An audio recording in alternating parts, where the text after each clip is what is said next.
बिस्मिल्लाहिर्रहमानिर्रहीम। प्रॉब्लम 10.15 जो है इसको अब हम सॉल्व करेंगे। Charge Q move in a circular path of radius a और कांस्टेंट एंगुलर वेलोसिटी ओमेगा के साथ वो मूव कर रहा है। तो हमें क्या करना है, इस केस में भी हमें पोटेंशियल कैलकुलेट करना है और साथ में हमें वेक्टर पोटेंशियल कैलकुलेट करना है, यानी लेनार्ड विचर पोटेंशियल ही हमें यहाँ पर अगेन कैलकुलेट करने हैं। तो चलते हैं इस न्यूमेरिकल के सॉल्यूशन की तरफ।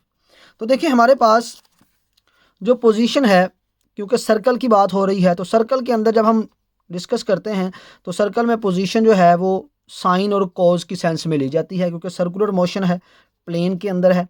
तो हमारे पास पोजीशन जो है ए कॉज ओमेगा टी आयोटा यानी कि I unit vector plus sine omega T और जे यूनिट वेक्टर। ये आई और जे क्योंकि वेक्टर की सेंस में हमने रिप्रेजेंट करना है।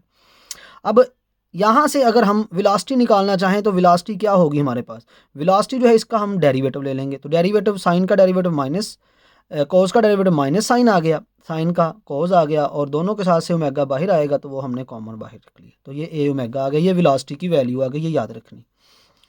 अब हम जानते हैं जो हमारे पास आर है, यानी रेफरेंस पॉइंट से जो फील्ड पॉइंट तक का चार्ज ने डिस्टेंस कवर किया होगा उसके लिए ये आर इस्तेमाल किया जाता है और ये इक्वल है आर माइनस ओमेगा टी, यानी पोजीशन की बात हो रही है।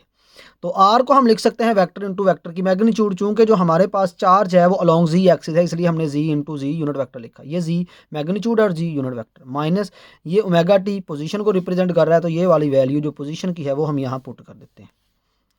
अब यहाँ से अगर हम आर स्केयर की बात करें तो आर स्केयर क्योंकि मैग्नीट्यूड को रिप्रेजेंट कर रहा है, यहाँ पर अगर हम स्केयर लेके लिखें तो ये स्केयर और ये स्केयर जो है 1 हो जाएगा। तो इसलिए हमारे पास सिंपली ये क्या बचेगा, जी स्केयर प्लस ए स्केयर। तो उसकी मैग्नीट्यूड जो है जी स्केयर प्लस ए स्केयर।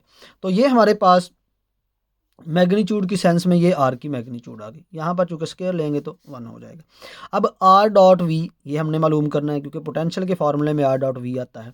तो R dot V over R ये क्या है जी, मैग्नीट्यूड। यूनिट वेक्टर को क्या लिख सकते हैं, वेक्टर ओवर वेक्टर की मैग्नीट्यूड, इस तरह से लिख सकते हैं। अब आर डॉट वी ये आर 1 ओवर आर वैसे ही लिख दिया बाहर, और आर यूनिट वेक्टर ये लिखा है हमारे पास, यूनिट वेक्टर हमारे पास जो आर की पोजीशन रिप्रेजेंट कर रहा है वो लिख दिया। अब डॉट वी तो ये वेलोसिटी है, ये वेलोसिटी को लिख दिया। दोनों का डॉट प्रोडक्ट लिया, जब दोनों का डॉट प्रोडक्ट लेते हैं तो ये दोनों कैंसिल होकर ये आंसर हमें आर डॉट वी का क्या मिल जाता है, 0। जब आर डॉट वी 0 मिलेगा तो ये पूरा factor 1 minus R dot V over C, ये पूरा का पूरा ये 0 होकर ये 1 मिल जाएगा। तो हमारे पास इस पूरे फैक्टर की वैल्यू आ गई 1। अब जो हमारे पास पोटेंशियल है स्केलर पोटेंशियल, उसका फार्मूला है K Q over R into 1 minus R dot V over C. अब देखिए इसकी वैल्यू हम ऊपर निकाल चुके हैं, G square plus A square है, ये वहाँ पुट कर दी और ये 0 है तो ये 1 बच गया। तो इसका मतलब है ये आंसर किसका आ गया, स्केलर पोटेंशियल का आ गया। यहाँ पर मैं आपको बता रहा हूँ के से मुराद क्या है, 1 ओवर 4 पाई एप्सिलॉन नॉट। ये टाइम सेविंग करने के लिए मैंने खुद से 1 ओवर 4 पाई एप्सिलॉन की जगह के लिख दिया है, आप भी ऐसा कर सकते हैं, इशू कोई नहीं है। अब स्केलर पोटेंशियल किसके बराबर है, स्केलर वेक्टर पोटेंशियल जो है स्केलर पोटेंशियल से निकाला जा सकता है V over C square multiply by scalar potential.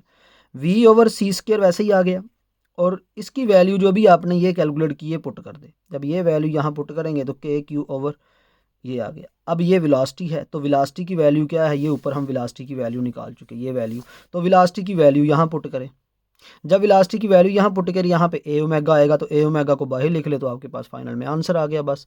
तो ये एक बहुत ही सिंपल सा न्यूमेरिकल था जिसको आपने सॉल्व करना है।